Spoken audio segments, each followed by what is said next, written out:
Rakúsko, Niederösterreich 4. januára a v tejto dedinke takisto bola rekonštrukcia miestnej hlavnej komunikácie. Menili tam káble, menili tam všetko, menili tam rúry, presne ani neviem, čo všetko menili.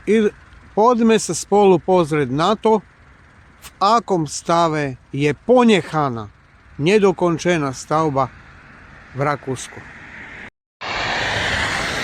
Som v obci Mühlendorf, ako som už spomínal, aj tu prebiehala výstavba. Boli tu rozkopávky z jednej strany cesty i z druhej strany cesty, i cestu rekonštruovali. A uvidíte spolu so mnou všetci, v jakom stave všetko je zanechané. Aby ľudia, uvidíte sami, či tu ľudia chodia v blate. A ja vám to popíšem, bohužiaľ nemám to nafilmované, vám popíšem, jak to tu prebiehalo. Tu ani v čase realizácie tých prác, tu blato nebolo na ceste. A to je jedno, či je asfaltová cesta, alebo kamenistá cesta. To je jedno. Tu blato nebolo aj v čase výkopových prác, aj v čase, keď sa zasypávali jamy. Ukážem vám.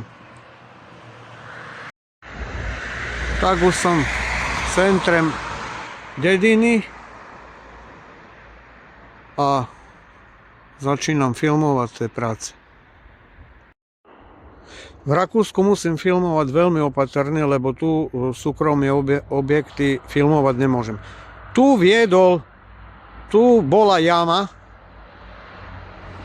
ktorú vidíte, vymenili zrejme tam možno tiež vodu. Ja nie som odborník stavbar, ale každopádne tu bola jama a pozrite, jak ju zasypali a jak ju zhutnili. Je na nej bláto. Je v okolí bláto?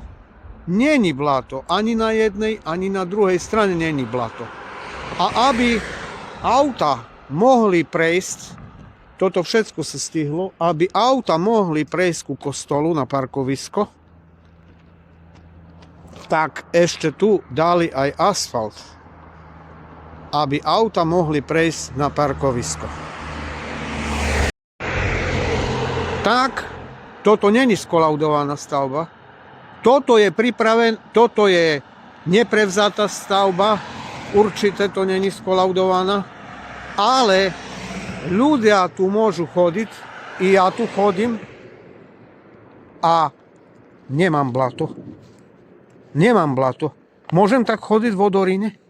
Je naša stavba v Odoríne za Humnami tak zanechaná na zimu, ako tu v Rakúsku? Není. A mne je jedno, či lebo to je hlavná cesta, prechádzajúca cez obec. Mne ako človeku, ktorý chodí po ulici, mne je jedno, či patrí okresu, alebo či patrí obci. Ale každopádne, keď cesta by patrila okresu, tak chodník patrí obci. Ale ja skutočne nepátram potom, ja pátram potom, či je tu bláto a v jakom stave je ponechaná stavba do kolaudácie. Ukážem vám aj iné úseky. Tu bola prekopávka ku vedľajšej ceste. Všetko sa naplánovalo tak, aby sa stihlo ešte dokonca zaasfaltovať. A tu oproti, pozrite, tu má farmár, má garáže. Pozrite, má tu bláto.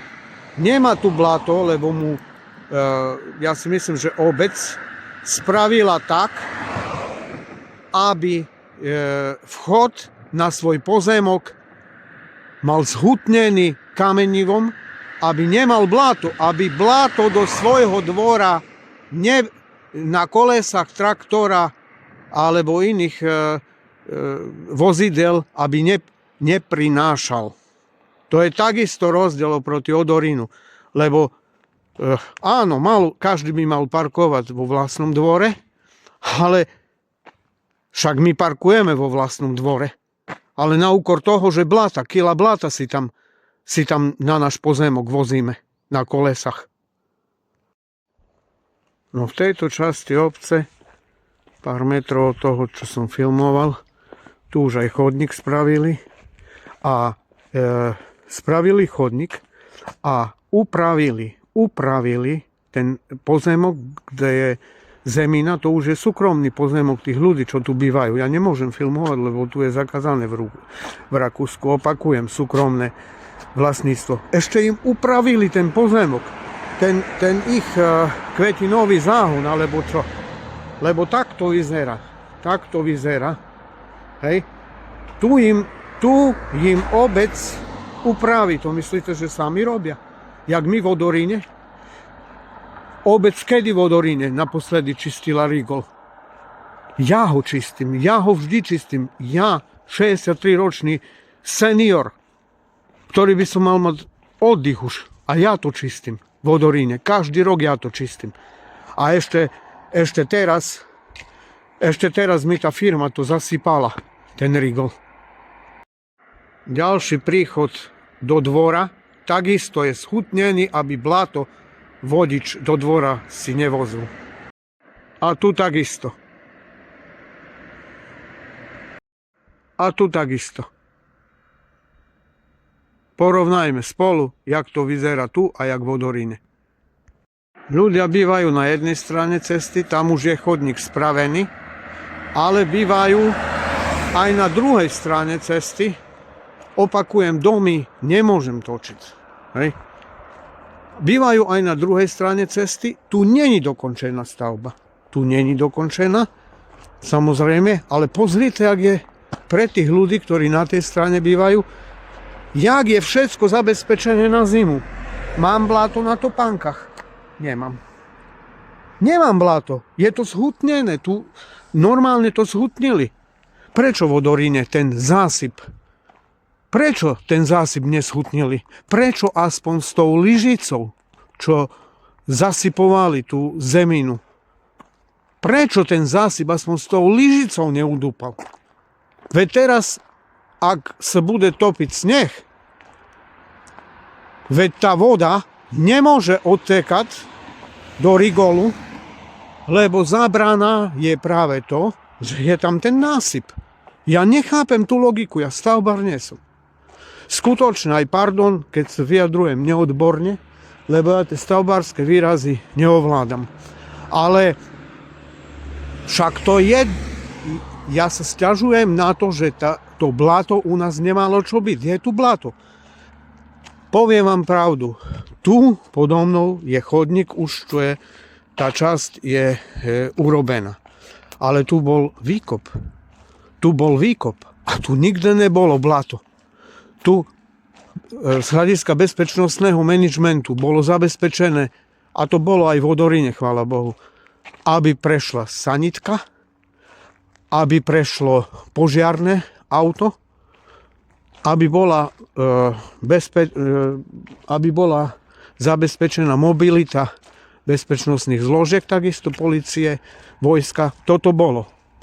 Ale ja nechápem, jak tá firma, ktorá nám robila v Odoríne, jak nám mohla spraviť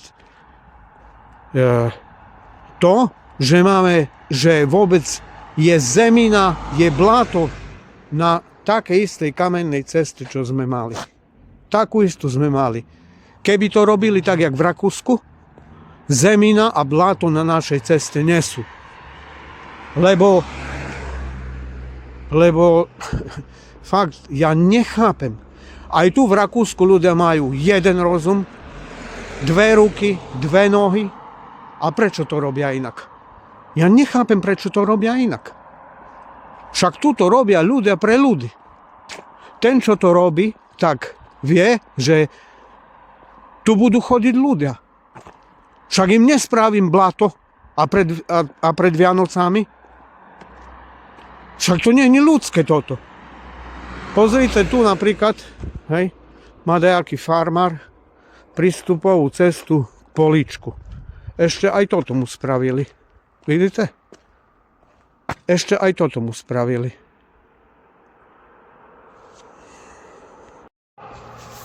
fakt nechcem horekovať, ale musím. Lebo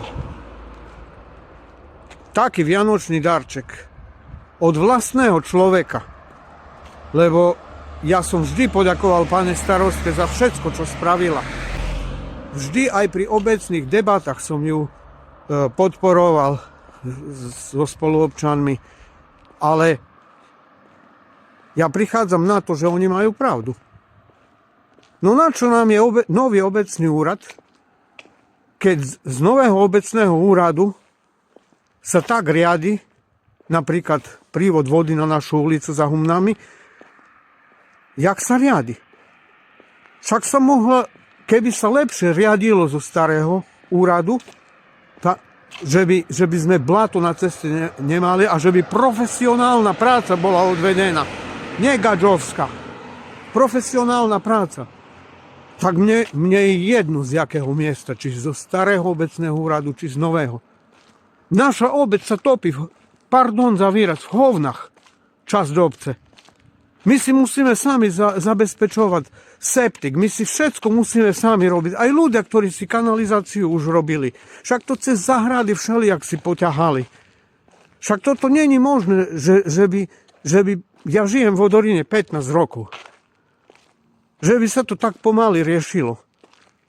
A že nakoniec taký darček ja dostanem, ja, 63-ročný človek pomaly, senior obce, vojnový veterán, že by ja som si blato na svoj pozemok na aute donášal. Veľmi ma to mrzí. A fakt, je to nehorázne po tých rokoch. Tu fakticky není odvoz septíkov zabezpečený. Všetko si musíme sami robiť. Rigoly si musíme čistiť sami. Ja neviem, ešte aj prívod, vlastne príjazd ku domom. Veď ja som si musel kúpiť sám rúry cez obecný rigol. Veď všetko som si musel sám robiť. A ešte tá firma, ktorá robila tú realizáciu prívodu tej obecnej vody, mi to rozbúra. Nejak ja prídem k tomu, že ja prídem na obecný úrad, chcem toto, čo teraz rozprávam, z očí v oči pani starostke rozprávať a ona na mňa, vojnového veterána, nemá čas? Dotklo sa ma to. Na mňa nemá čas. Ja som pre Slovenskú republiku dosť spravil. Aby si jeden starosta jednej obce, kde bývam, našiel na mňa čas.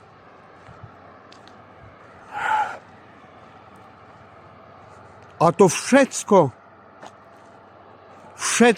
to blato, čo máme, no teraz je zamrznuté. No tak to je management, keď sa takto spolieha na to, že však to blato zamrzne. Však ľudze, zamrzne vám to blato cez zimu. Však daj, ak bude. Táto čo za management? Tak to malo byť. Tak to malo byť zabezpečené. Ešte raz ukážem, jak tu je. Tak to malo byť. Ponechaná. Keď aj nasneží na to, není blato. Tak to malo byť. Prečo tu není blato? Už som možno trápny s tým blatom. Ale to blato preto tu není. Ani nikdy nebolo v čase realizácie. V čase realizácie toho, lebo postup bol nasledovný. Tam, kde sa hlbila jama, ja opakujem, ja neviem na čo. Na elektriku, na vodu, na kanál, mne to je jedno. Tam, kde sa hlbila jama, tak okamžite tú zeminu nakladali na nákladné auto a z nákladného auta ju sypali potom na určené miesto, dopredu určené miesto. Keď realizovali pokládku elektriky, hoď čoho, káblov, rúr, ja neviem čoho, tak potom samozrejme do toho dali podľa technologického postupu na to dali štrk a potom tú zeminu vozili naspäť a z nákladného auta to zasypávali. Proste tu vôbec nebola zemina na ceste, na ničom. Cez bezpečnostné kamery môjho domu, nášho domu som videl, že podobne tá firma v Odoríne robila takisto. Hej? Dá sa povedať, že pri výkopových prácach no nerobili to tak pedantne, ako tu v Rakúsku. Určite ne. Ale robili to na slovenské pomery veľmi dobre. Takisto zeminu dávali na kopu. Kde bolo voľné miesto, tam to dali. Ale najväčší problém, čo spravili, čo som im aj kričal cez bezpečnostné kamery, ale no, proste to nepočuli, alebo nevedeli, že skade sa ozýva zvuk. Pri zasypávaní, tú gadžovinu, keď som videl, som myslel, že spadnem z noh. Namiesto toho, však tu stačila jedna vec.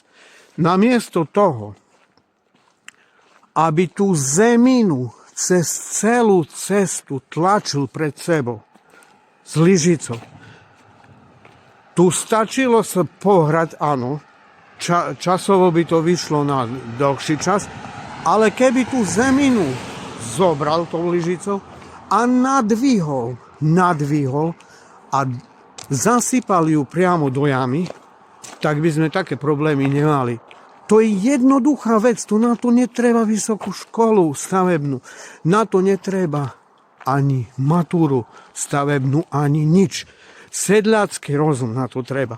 Keby tak robili, tak v živote nemáme našu predtým kamenistú cestu tak zablatenú.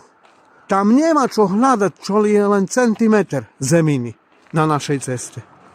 Lebo keby tak robili, jak som popísal, alebo tak, jak v Rakúsku, že priamo z nákladného auta, ktoré je vybavené lyžicou a spúšťa a zasypuje výkop a s lyžicou to aj schutňuje, tak by sme v živote nemali taký problém. Pre banalitu. A stavebný dozor chodil dvakrát do týždňa stavebný dozor chodil. Čo tam robil stavebný dozor? Ja som si pozrel bezpečnostné záznamy z mojej kamery. Ja som nevidel tam obecné auto. Fakt, ale to sa mýlim. Nechcem krivdiť nikomu. A jak stavebný dozor robil ten dozor pri zasypávaní? To není len stavebný dozor, ja nie som stavbar, ale stavebný dozor, veď on musí takisto kontrolovať nielen pokládku samotného potrubia, ja neviem čoho, ale musí kontrolovať predsa aj, jak sa to zasype. Musí kontrolovať, v jakom stave sa to ponecha. Veď ja opakujem, veď to není ani keby aspoň tou lopatou boli ťažou tej lopaty, keby to boli, udupali. Nič. Teraz voda z cesty nemôže do rigolu otekať, lebo toto zavádza. A mne zasypali celý rigol, ktorý ja si čistím. Nie obec čistí, ja čistím. 63-ročný senior obce. Ja si čistím sám. Ani raz za posledných 5 rokov mi nikto nevyčistil rigol. Sám si čistím. A jak ja k tomu prídem, že mám teraz zasypaný rigol? Jak ja k tomu prídem? Dokedy ja mám čistiť si rigol? To za prvé. Ešte mi zničili to, čo som si pracne vybudoval, že som si spevnil rigol. Kde je stavebný dozor? Kde si bol stavebný dozor? A slovo ospravedlnenia mi obec nedala. Jedno slovo. Len výhovorky. Ste si mali zrušiť dovolenky a ste mali, však to, ja keby som bol starosta, toto nedopustím.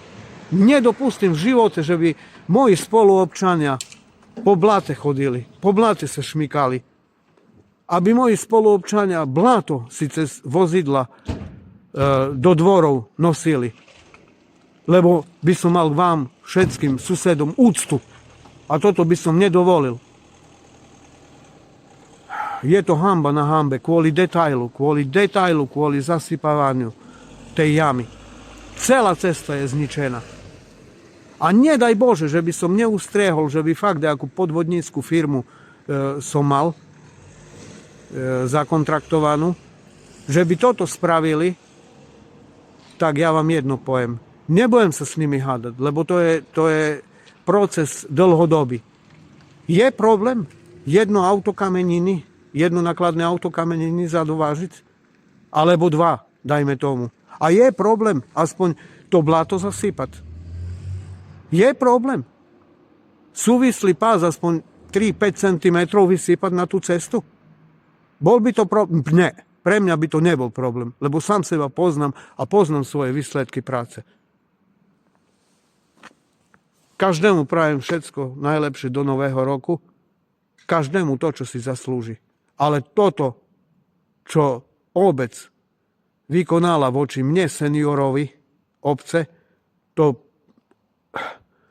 to cítim jak diku od vlastných ľudí do chrbta.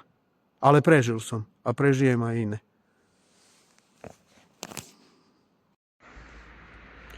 A ešte jednu vec chcem povedať.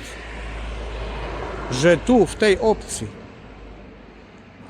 o realizácie stavby vedeli ľudia 2 mesiace dopredu. I my, vodiči autobusov, sme to vedeli, boli dopravné značky. Všetko bolo 2 mesiace dopredu označené, informované. Bohužiaľ v Odoríne, ja som sa dozvedel cez SMS-ku od pani starostky, chvála Bohu, že mi ju poslala, možno týždeň, 2 pred realizáciou týchto prác. Ja som nenašiel nejakú informáciu na web stránke obce, veď veľa ľudí z obcí Odorín, čo viem, pracuje v zahraničí. Doma majú len manželky a deti. Veď keby aspoň bol oznam, ja sa ospravedlňujem, ja som ten oznam o realizácie toho prívodu vody na našu ulicu za Humnami v Odoríne, ja som ho nevidel. Keď mi píše stavebný dozor, že bol na výveske obce, tak ja zo zahraničia, jak to mám vedieť? Že 15 dní tam bola, 15 dní sme sa mohli k tomu vyjadriť. Jak ja zo zahraničia som sa mal vyjadriť? A bol som si skontrolovať tú vývesku obce, chvála Bohu, teraz je v dobrom stave, ale predtým, keď som bol v Odoríne naposledy, ja neviem, v novembri alebo v októbri, bolo blato. Blato bolo pred ňou, keď si dobre pamätám. Ale nechcem nikomu krivdiť. Tak ja do blata nepôjdem si stať, že by som prečítal, čo je na výveske obce. Teraz, chvála Bohu, je tam kamenina. Je tam krásne spravené, jak tu v Rakúsku, že skutočne občan si môže pozrieť informácie. Ale taký informačný systém, jak my sme mali, že budú nám robiť vodu, jeden sused vedel, prišlo mu SMS-ka, ďalší nevedel. Toto čo za systém? No nehnevajte sa, čo to je za systém? Ešte vám jedno poviem. Keď som študoval v Amerike, to už je cez 30 rokov, mal som prax na City Hall Syracuse. To je Upper State New York, to je blízko Buffalo, nedaleko Niagarské vodopády. Nebol som tam dlho, ale už pred 30 rokmi v USA som videl, aký je a vtedy neboli internety, vtedy neboli tak e-maily rozšírené. Jak prácne dopisy posielali ľuďom v tej oblasti, kde sa niečo realizovalo a o ľudí bolo tak postarané, že City Hall im parkovacie miesta, lebo v Amerike majú aj 3 auta doma, jedna domácnosť. Im aj parkovacie miesta, si chábo pamätám, že im náhradné parkovacie miesta zabešteloval. lebo domov takisto nemohli prísť, ale ja už si nepamätám detaily. Ale každopádne jedno si pamätám, bola tam starostlivosť o občana. Už pred 30 rokmi. A toto ma takisto, ja som cítil, že tá práca chvátna bude málo platná. Už vtedy, keď mi prišla taká SMS-ka, že sa ide robiť na poslednú chvíľu. Táto čo za informačný systém? Prečo to nebolo? Ja si dovolím povedať, ale fakt nechcem krivdiť nikomu. Ja som to hľadal, na obecnej stránke som to nemohol nájsť. Také dačo. A plus v obraze, veď to je prepojená tá obecná stránka s aplikáciou v obraze. V obraze som nenašiel. Tak prečo nie sme informovaní my občania na úrovni doby? Na úrovni informačných technológií? Prečo len na tej obecnej skrinke, čo pred ňou bolo ešte pred niekoľkými mesiacmi husté blato? A zo zahraničia nikto nemôže takú informáciu si vyhľadať a nájsť, lebo nechodí domov často. Zlepšiť informačný systém obec. My čítať, písať vieme, ja mám 63 rokov, ale na internet sa dokážem pripojiť. A žiadam, aby ste informovali o tom, čo sa deje v obci na obecnej stránke. Je tam dosť veľa informácií, aj zo zasadnutí, dobre, to nekrivdím, za to vám ďakujem. Ale o všetkom, aj o realizácii prívodu obecnej vody. Aj o tom malo byť, lebo nenašiel som. A keď tam bolo, hlboko sa ospravedlňujem, lebo ja sa nemám problém hlboko ospravedlniť, keď vám krivdím. Ale vy ste sa mi vôbec neospravedlnili za to, čo ste mi napáchali. Jaké zlo pred sviatkami. Vy nemáte na to sílu, vy nemáte na to povahu, vy nemáte na to pokoru. A toto je veľká hanba.